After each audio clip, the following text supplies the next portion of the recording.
Volume study 4 ಯೆಹೋವನ ಮುಯ್ಯಿ ತೀರಿಸುವ ದಿನದ ಹರ್ಮೆಗೆದೋನ್ ಯುದ್ಧ.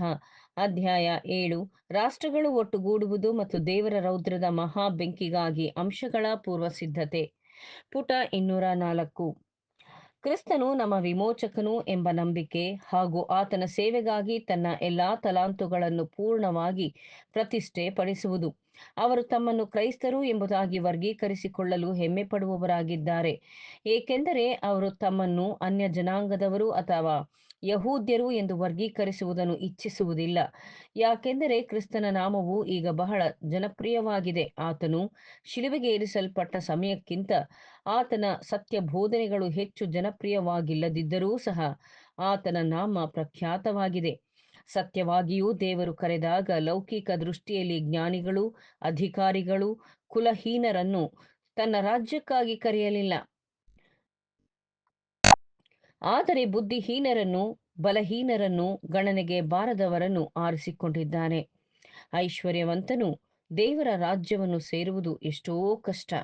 ಐಶ್ವರ್ಯವಂತನು ದೇವರ ರಾಜ್ಯದಲ್ಲಿ ಸೇರುವುದಕ್ಕಿಂತ ಒಂಟೆಯು ಸೂಜಿ ಕಣ್ಣಿನಲ್ಲಿ ನುಗ್ಗಿ ಹೋಗುವುದು ಸುಲಭ. ಮತ್ತಾಯ 19:23-24 ಆದರೆ ಅಯ್ಯೋ, ಬಡ ಐಶ್ವರ್ಯವಂತನು ಭಯಂಕರ ಅನುಭವಗಳನ್ನು ಅನುಭವಿಸಬೇಕು. ಐಶ್ವರ್ಯವು ದೇವರ ರಾಜ್ಯದ ಮಹಿಮೆ ಮತ್ತು ಘನತೆಗೆ ಒಂದು ಅಡಚಣೆಯಾಗಿ ತೋರಿಬರುತ್ತದಲ್ಲದೆ ಅದರ ಅನುಕೂಲತೆಗಳು ಅಲ್ಪಾವಧಿಯಾಗಿರುತ್ತದೆ. ಧನಿಕರೇ, ಕೇಳಿರಿ, ನಿಮಗೆ ಬರುವ ದುರ್ದಶೆಗಳಿಗಾಗಿ ಕಣ್ಣೀರಿಡಿರಿ, ಗೋಳಾಡಿರಿ. ಅಂತ್ಯ ದಿವಸಗಳು ಬಂದರೂ ದ್ರವ್ಯವನ್ನು ಕೂಡಿಸಿ ಇಟ್ಟುಕೊಂಡಿದ್ದೀರಿ. ಯಾಕೋಬ 5:1-3.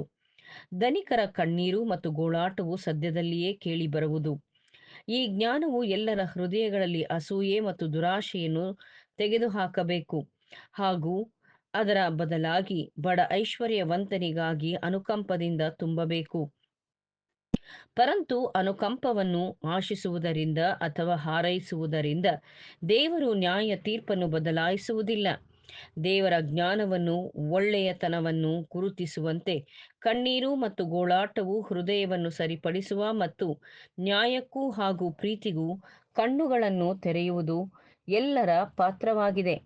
ಧನಿಕರು ಮತ್ತು ಬಡವರು ಒಂದೇ ರೀತಿಯಲ್ಲಿ ಧನಿಕರಿಗೆ ಬಹಳ ತೀವ್ರವಾಗಿರುತ್ತದೆ, ಏಕೆಂದರೆ ಪರಿಸ್ಥಿತಿಯ ಬದಲಾವಣೆಯು ಅತ್ಯಧಿಕವು ಮತ್ತು ಹೆಚ್ಚು ಘೋರವಾಗಿರುತ್ತದೆ. ಆದರೆ ಪರಿಸ್ಥಿತಿಗಳನ್ನು ಕ್ರಮೇಣವಾಗಿ ಬದಲಾಯಿಸುವಂತೆ ಸಂಪತ್ತನ್ನು ಮತ್ತು ಸೌಕರ್ಯವನ್ನು ಸಮೀಕರಣ ಮಾಡಬಾರದೇಕೆ? ಏಕೆ ಬದಲಾಯಿಸಲು ಸಾಧ್ಯವಿಲ್ಲವೆಂದರೆ ಲೋಕವು ಪ್ರೀತಿ ಎಂಬ ರಾಜನೀತಿಯಿಂದ ಆಳಲ್ಪಡುತ್ತಿಲ್ಲ, ಬದಲಾಗಿ ನೀತಿ ಭ್ರಷ್ಟತೆಯಲ್ಲಿ ಆಳಲ್ಪಡುತ್ತಿದೆ, ಸ್ವಾರ್ಥತೆಯಿಂದ ನಿಯಂತ್ರಿಸಲ್ಪಡುತ್ತಿದೆ. ಮುಂದಿನ ಶೀರ್ಷಿಕೆ ಸ್ವಾರ್ಥವು ಸ್ವತಂತ್ರದೊಡನೆ ಸಂಯೋಜನೆಗೊಂಡಿದೆ.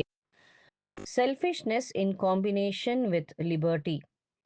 ಕ್ರೈಸ್ತ ಧರ್ಮದ ಸಿದ್ಧಾಂತಗಳು ಸ್ವತಂತ್ರವನ್ನು ಪ್ರೋತ್ಸಾಹಿಸುತ್ತದೆ ಹಾಗೂ ಸ್ವತಂತ್ರವು ಜ್ಞಾನವನ್ನು ಮತ್ತು ವಿದ್ಯೆಯನ್ನು ಗ್ರಹಿಸಲು ಕಾರಣವಾಗುತ್ತದೆ. ಆದರೆ ಸ್ವತಂತ್ರ ಮತ್ತು ಜ್ಞಾನವು ಪ್ರೀತಿ ಎಂಬ ರಾಜನೀತಿಯ ಗುಣಕ್ಕೆ ಮತ್ತು ಆತ್ಮಕ್ಕೆ ವಿಧೇಯವಲ್ಲದಿದ್ದರೆ ಮನುಷ್ಯನ ಅಭಿವೃದ್ಧಿಗೆ ಅಪಾಯಕಾರಿಯಾದದ್ದು.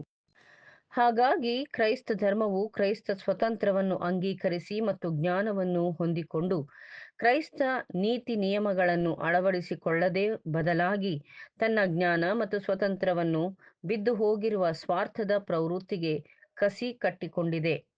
ಹೀಗಾಗಿ ಕೇವಲ ಸ್ವಾರ್ಥತೆಯನ್ನು ಉತ್ತಮವಾಗಿ ಹೇಗೆ ಉಪಯೋಗಿಸಬೇಕೆಂದು ಕಲಿತಿದೆ. ಇದರ ಪರಿಣಾಮವಾಗಿ ಇಂದಿನ ದಿನ ಕ್ರೈಸ್ತ ಧರ್ಮವು ಭೂಮಿಯ ಅತ್ಯಂತ ಅಸಮಾಧಾನದ ಭಾಗವಾಗಿದೆ ಮತ್ತು ಇತರ ದೇಶಗಳವರು ಅದರ ಜ್ಞಾನ ಮತ್ತು ಸ್ವತಂತ್ರವನ್ನು ಅಳವಡಿಸಿಕೊಂಡಿರುವರು. ಈ ಅಸಮಾಧಾನವನ್ನು ಮತ್ತು ಅದರ ಗಾಯವನ್ನು ಸಮಾನವಾಗಿ ಪಾಲು ತೆಗೆದುಕೊಂಡು ಅವರು ಕ್ರಿಸ್ತನ ಆತ್ಮವಿಲ್ಲದೆ ಪ್ರೀತಿಯ ಆತ್ಮವಿಲ್ಲದವರಾಗಿದ್ದಾರೆ. ಸತ್ಯವೇದವು ಹಳೆ ಒಡಂಬಡಿಕೆ ಮತ್ತು ಹೊಸ ಒಡಂಬಡಿಕೆಯ ಸ್ವತಂತ್ರದ ಮನೋಭಾವವನ್ನು ನೇರವಾಗಿ ಅಲ್ಲದಿದ್ದರೂ ಪರೋಕ್ಷವಾಗಿ ಆಧರಿಸಿದೆ.